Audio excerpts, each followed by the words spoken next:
Well, we made it. It is the final Oscar predictions. It comes out in a few days as of when I'm recording, and I don't know what the hell's going on. And no, I'm not dressed up because I care about the Oscar predictions that much, just because I have a party to go to after this, so I'm going to go a little bit quick. And with them being just the nomination predictions, don't spend too much time on like what's number 1, 2, 3. Just look at the whole picture there. And I think it's important to remember that I know nothing, and neither do you. You know nothing either. I know nothing. You know nothing. We know nothing together. Just think of last year. I didn't see one person predict a Villeneuve snub. I didn't see one person predict Judi Dench over Katrina Balfe and her missing. I didn't see a lot of people predicting Gaga as a snub. I didn't see a lot of people predicting J.K. Simmons.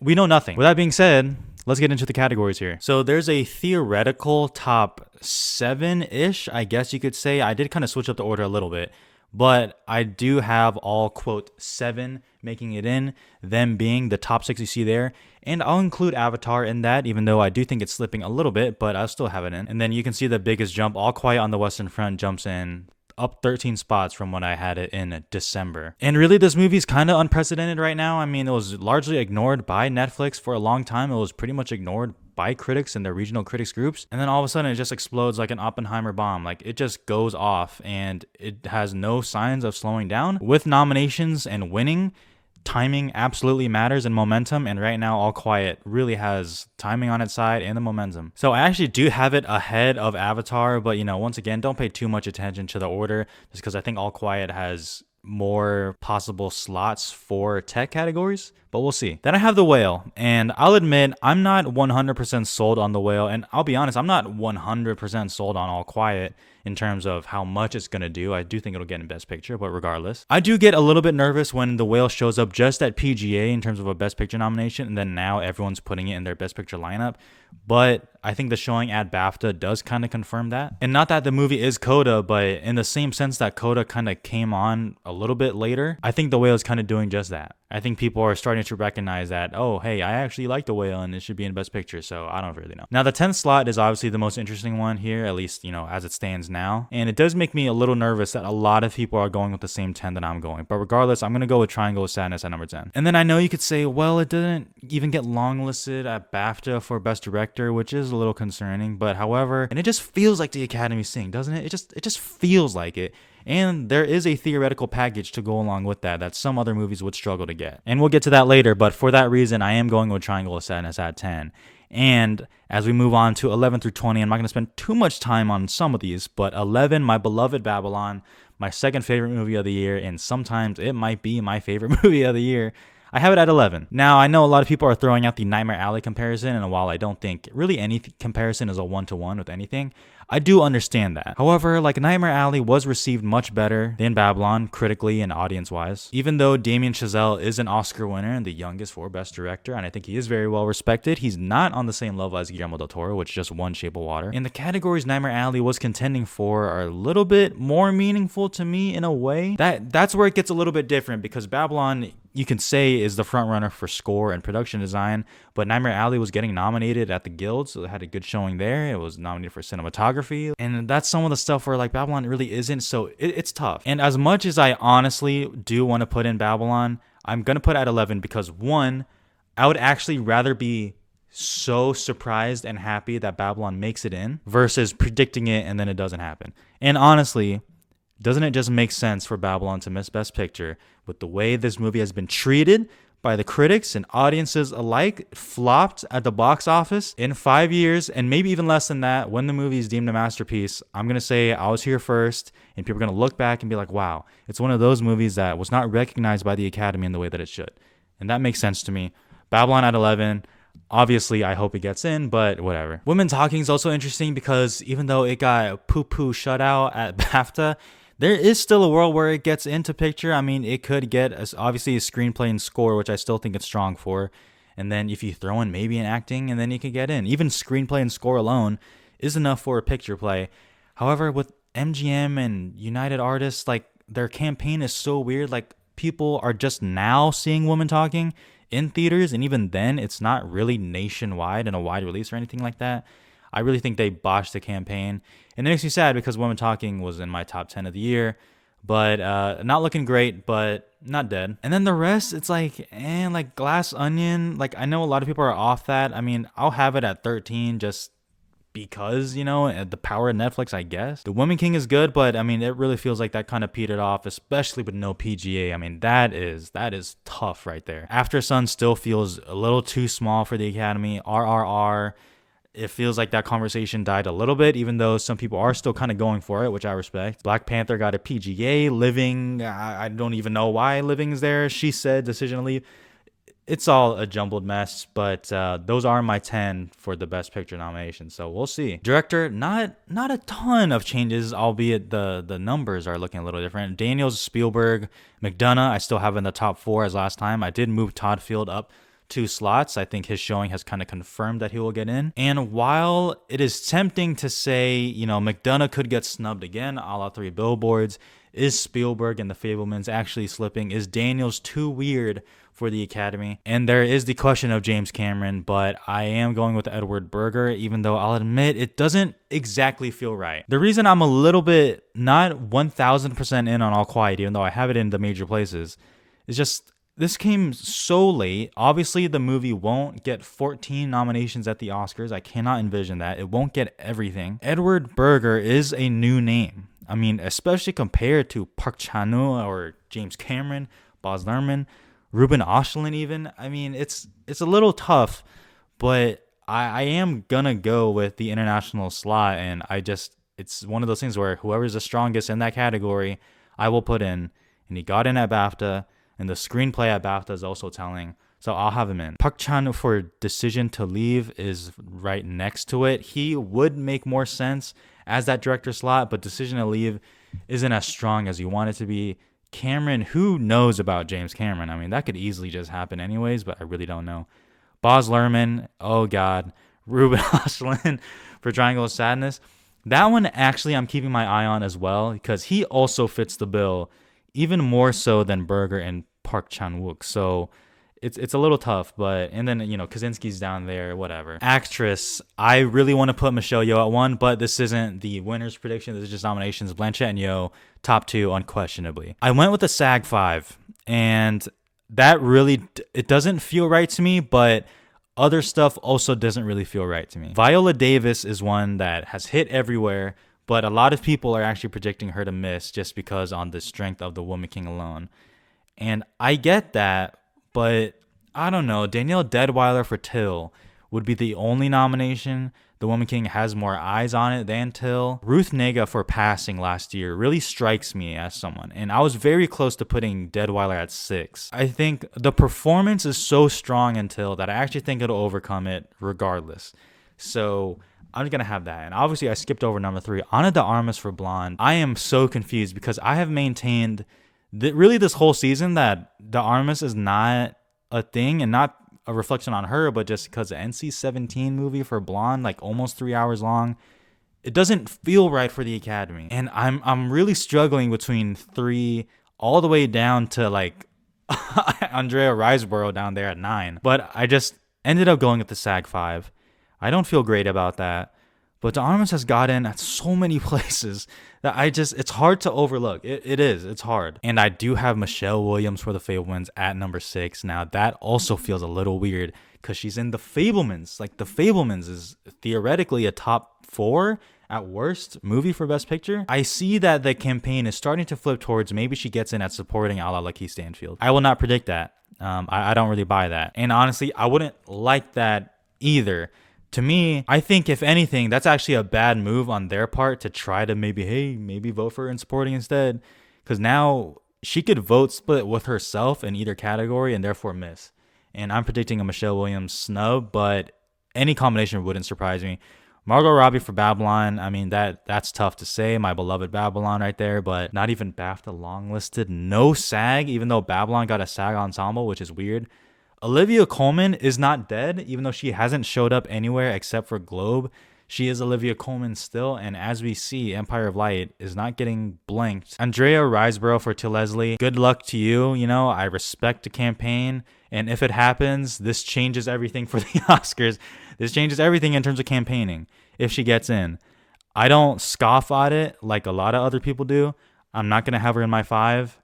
But that would be the most chaotic pick in Best Actress that I can remember in a long time. So I'm I'm kind of about it. I haven't seen To Leslie, but I heard she's good, so whatever. Actor, okay, let's not talk too long about this. Top 4, whatever order you want. I have Fraser at 1, but who cares? Top 4, I think is good. The 5th slot is obviously the tough one. And as you can see, I ended up going with Paul Mescal for After Sun as, spoiler alert, as a lone nominee for After Sun. And that doesn't feel right for me because of how After Sun performed at BAFTA. But I literally cannot come up with a better option than Paul Mescal. I know it's been decades upon decades upon decades of an all first-time nominee lineup. I know.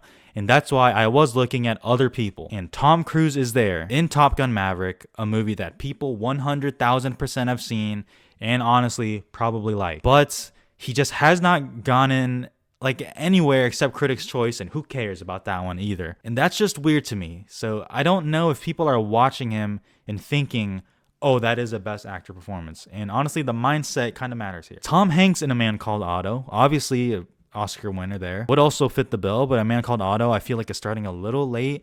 Yeah, it's done pretty well at the box office, but I watched that movie and I honestly don't see anything special with the performance, but it is Tom Hanks.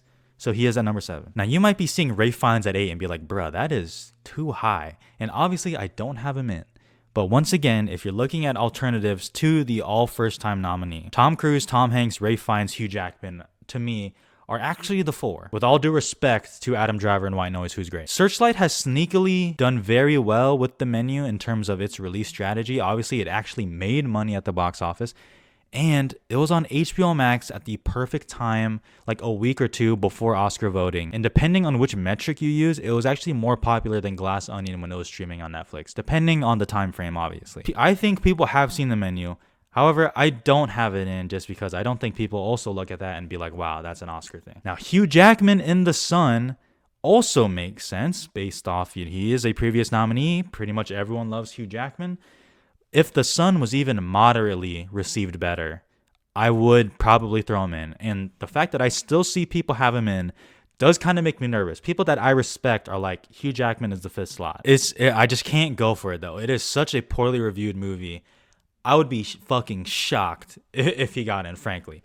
And I'm someone who, The Sun is just whatever to me. It's just a totally forgettable drama. I don't hate it, though. I have zero hatred for The Sun. It's just whatever. And I actually saw the Oscar Extra video. Shout out to Brother Bro. He was like, yo, I liked Hugh Jackman in The Sun. I thought Hugh Jackman in The Sun was good. But, so, it won't be, the worst thing ever. But, I can't come up with a better option is what I'm saying. Therefore, Paul Mescal gets in. And it feels really weird. After Sun could be the farewell where it's oh, maybe an actor, maybe a screenplay, but then it just doesn't happen and it gets blanked. I don't know, but I really have no better option. Therefore, Mescal gets in. Supporting actress, also a very confusing category. I don't have the balls to predict a snub for the top 3 theoretically. I'm not predicting a Bassett snub, even though it's a Marvel movie. I think she just has too much going for her. The momentum's on her side. Carrie Condon oddly feels the most safe, even though I'm a little concerned about her winning. And Jamie Lee Curtis has gotten in everything also. And that is one where I was really considering snubbing her, but I just can't bring myself to do it. I really can't. With The Whale surging in it being in Best Picture, I think Hong Chau kind of leaps over a lot of people, obviously. And I would love that. I would love that. Hong Chau's great, had a great year.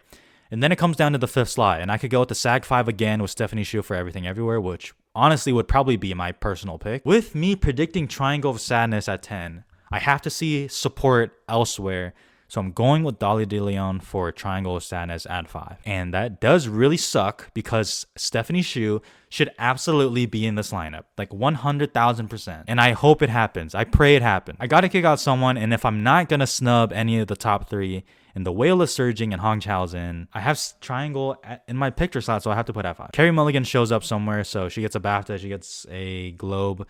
So she's at 7. Could happen. I don't know. And then, Jessie Buckley for Women Talking. I mean, that just feels so dead. Nina Haas could still surprise out of nowhere, I wouldn't be that shocked by it. And then Janelle Monáe down there. And Claire Foy isn't even on the 10 anymore. I mean, rest in peace. Supporting actor, I decided to keep the same 5 in that same order from December. Ki Huy Kwan from Everything Everywhere at 1. Gleason, Kyogen, Dano, and Pitt for Babylon at 5. Eddie Redmayne does make me nervous.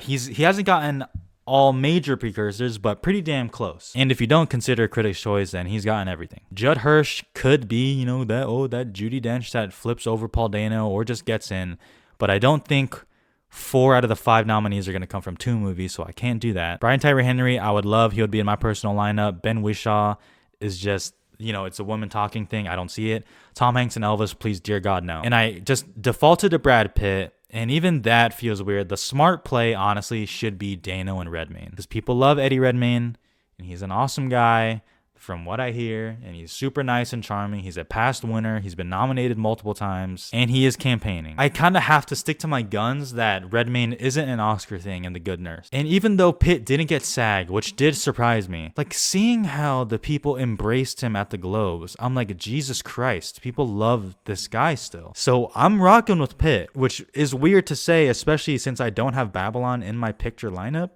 But I'm just going to rock with it. I don't know, though. Original screenplay. Since I don't have Everything Everywhere winning an actress right now, I feel a little bit better in flipping it for another thing, because I don't want to be that person that predicts Everything Everywhere like sweep above the line. I really don't want to be that person. So since Blanchett takes actress, you know what? I'm going to say it takes original screenplay here. It's going to win WGA because Banshees isn't eligible. It won Critics' Choice. Banshees won Globe. Banshees will probably win BAFTA. So heading into it, who knows? All I know is I can't lose because both of those would be awesome winners.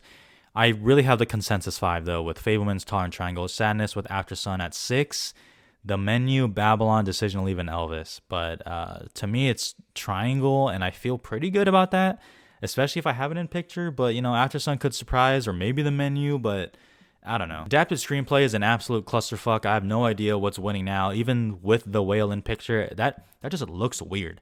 This just looks weird for The Whale to win adapted screenplay. Once again, just talking nominations, though. I have The Whale. I still have Woman Talking. I still have Glass Onion because it's following the Knives Out trajectory. I will have Living In, and I'll have All Quiet just based off its strength. I don't know, though. I don't know. She Said is just looking me in the face and being like, you better put me in. And I'm like, I don't know, though. I don't know who I would take out. All Quiet, I know you're going to throw 1917, but just like a war movie, like an adaptation, a remake, I don't know, but I'll leave it in. I'm going to go with those 5 with Pinocchio and Top Gun. I mean, if Top Gun shows up here, we better buckle up. Cinematography, Top Gun, I guess, is just winning, which I couldn't have said I would have seen coming at the start of the year. But it's won a lot of the regional critics groups, and it's probably winning now. It's hit everything. Then I have All Quiet, even though 2 does feel a little high, but whatever, I'll have All Quiet. Empire of Light, which hasn't missed The Power of Deacons, and honestly, as someone who actually kind of likes Empire of Light, it's a fucking beautiful ass movie. I mean, it looks amazing. It would be deserving, honestly. The Batman, which looks great, and then I'm still gonna rock with Avatar. I'm still rocking with Avatar, even though Bardo and Elvis also make a little bit more sense to me. I really have no good argument as to why Avatar should be in over like an Elvis, especially. It's just gut feeling, and I think the Academy likes Avatar more than the other bodies do. So I'm just going to rock with it. And then, Tar down there, Babylon, which, should be destroying these tech categories, honestly, but it's just not even talked about. And then Nope, which also should be in there, but whatever. Costume design, Black Panther, I'm still going to have at number 1. I mean, the costumes are fucking incredible. Elvis at 2, Babylon, The Woman King, and Mrs. Harris Goes to Paris. I think that's a lot of people's 5. And then it goes to Living, just because of Sandy Powell. Amsterdam, which is, I think got BAFTA from what I remember, and Corsage, which I also think got BAFTA also, if I'm remembering correctly. That's kind of where it stops to me. I don't see Everything Everywhere. I don't see Glass Onion. So those are the top 8 to me. Editing, another tough category, and mine predictions don't make any sense to me. But the top 3 feel safe. I'm gonna rock with Avatar again. I just don't see Avatar getting like 4 nominations, I don't see that. I really don't. So I'm gonna put it in still. And then I'm gonna rock with All Quiet. That feels weird having both Banshees and Fabelmans out. Usually it's one of them out. And I am tempted to put in Banshees, but just that also feels like such an odd nominee, though. Like Banshees, like Fabelmans makes more sense to me as an editing nominee than Banshees, but it's all about strength. This is basically a Best Picture lineup, if we're being real. I mean, Babylon also should fucking be in here. Like, this is a pretty loaded category. I'm just gonna throw darts at a wall and see what sticks. Makeup and hair. Honestly, Elvis could win and Fraser could still win the Oscar. I still can see that. But I'm just gonna rock with The Whale. The makeup is very impressive in that whole suit. Elvis the Batman. And I'm going with Amsterdam and Blonde. I don't have All Quiet in, even though, which might be surprising, but like I said earlier, like All Quiet is not going to run the table with the Oscars. It is not going to get 14 nominations. I just don't see that. It's going to miss somewhere. I can't predict it in every single tech. And even though like I don't have it in costumes and makeup probably makes sense, I'm just going to go with Amsterdam and Blonde. Like with the Armas in, I'm going to have Blonde in. Amsterdam apparently is pretty impressive with its makeup, even though I personally don't see that at all. But what the fuck do I know? We'll see though. We'll see. Production design, my beloved Babylon better take this shit in a walk. If Elvis wins, I'm literally gonna just run into traffic. Avatar, Elvis, Fableman's All Quiet, with Black Panther and the Batman as the alternates. If Everything Everywhere shows up, I might shit my pants because I'll be like, holy fuck, this movie is so goddamn beloved. Best sound, I think most people had the top 4 of Top Gun, Avatar, All Quiet, and Elvis. Then it comes down to probably the Batman, Everything Everywhere, and Babylon. At least how I see it. I'm going to go with Everything Everywhere, and then I know you're going to throw it didn't get any CAS nominees or nominations, but it got a lot of MPSE nominations, and the sound is very flashy work, but then like it's over the Batman, which has kind of gotten what it needed to. Like, is the Batman going to get like 4 nominations? Like, that seems a little high for it. Not for me personally, because I really like the Batman and it's worthy, but I mean, for the Academy, I don't know. So I'm going to put in Everything Everywhere, followed by the Batman and Babylon as my alternates. Visual effects, Avatar winning, lock, Top Gun, Batman, All Quiet, feels good. 5th slot, I was going back and forth. I am going to buy into the 13 Lives hype. Apparently it was insanely impressive at the Bake Off, and honestly, when people told me what the visual effects were, and I started to run through the movie in my mind mentally, I was like, okay, that shit is kind of crazy. So even though I don't care for 13 Lives, that's fine with me. With Doctor Strange, just because they love that shit and it's obviously insanely flashy, that's 6, and Nope at 7, and then Fantastic Beasts, Black Panther, Jurassic World, you know. Original score, I cannot make this any clearer. Any awards body that does not give best score to Babylon is dead in my eyes. I do not respect you.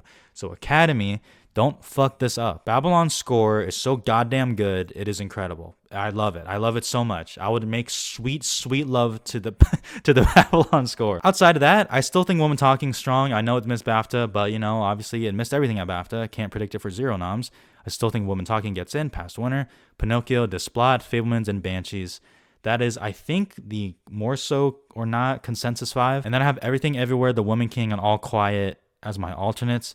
I'll be honest, I don't like the All Quiet score. It's just so like, I don't like how it was used in the movie is what I'll say. But it's still insanely strong, obviously. Everything Everywhere score is actually very good, but is a no-name. Sun Lux, I don't think people know who that is. And then Woman King with Terrence Blanchard is a name, and he got it for Defy Blood, so that could happen too. Best song, Natu Natu is at number 1 now, and that's pretty cool. That's cool to see. That's a crazy ass original song win, and I'm about it. I'm absolutely about it. Hold My Hand, Lift Me Up, Diane Warren for Applause, and Chow Papa for Pinocchio. I feel a snub for one of these coming, but I don't know which, so I'm just going to go with the 5, close my eyes, hope to die. Animated feature, so I caved. I thought about it long and hard. That's what she said. Marcel the Shell, I will put in. I still don't feel great about that, and I know you're going to say, well, everyone can vote this time on animated. Sure. Even still, I'm a little nervous, but I am going to have it in, and if it gets snubbed, I'm going to be fucking pissed on myself for taking it out. But I have it in, and then I am going to rock with My Father's Dragon, Cartoon Saloon.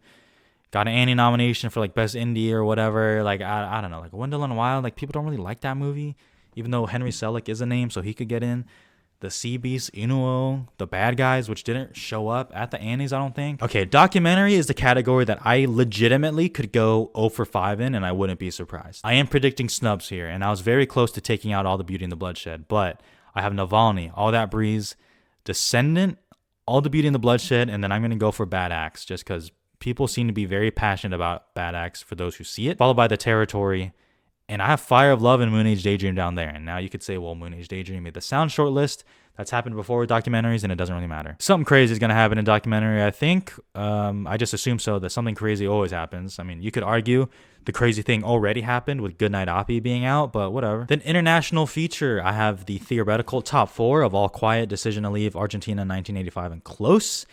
And I will throw in The Quiet Girl, you know, that makes me a little nervous, but I fucking love The Quiet Girl so much. Obviously, y'all know that. It was in my top 5 of the year. And seeing it not only get international at BAFTA, but fucking adapted screenplay, hold up. I'm putting it in with Bardo and EO as my alternates there. And that is my final Oscar predictions.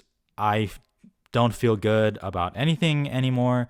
And honestly, it's just more fun when you know that you know nothing, you know? Like, I'm just gonna let the nominations wash over me. I might scream in a positive way or a negative way. And that's kind of the fun of it. So let me know what y'all think and what y'all are doing for your Oscar predictions. It comes out on Tuesday, which is in a few days. And then we are just taking off from there. So let's go Babylon, baby. Let's go.